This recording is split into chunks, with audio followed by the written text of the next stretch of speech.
Mapuno tayo guys. Ayan. Kunting tubig. Pero wag mo muna ilagay dito. Wag mo muna ilagay kasi masangkot na ko muna.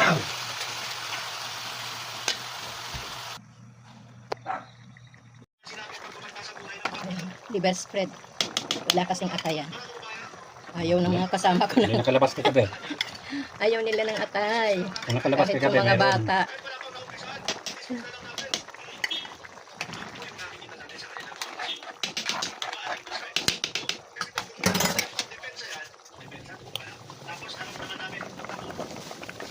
Hindi ko muna haluin guys. Para nasa ibabaw lang siya.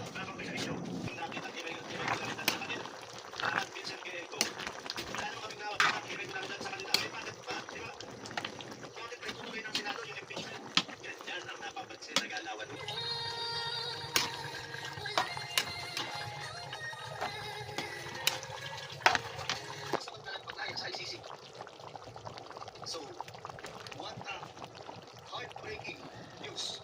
Mga sangkay sa lahat po ng mga nagsuporta ay natin ito. Naingat din po mga sangkay sa rin na hindi po pwede makalaya. Alam nyo guys, dalawang ulam namin to. Yung kalahati, ilalagay sa Tupperware, ilalagay sa freezer. Mga sa ibang araw ulam. Para hindi sayang yung pansahog. Kasi pagka para sa isang araw lang, sayang yung pansahog natin. Hindi po sa kanila umaayon yung panahon. Diba mga sangkay? Medyo maging host country kay former President Menudo. para sa hiling itong pansamantalang bataya katulad ng bansang Australia. Luto na ang ating menudo. Bobo na ang kabe.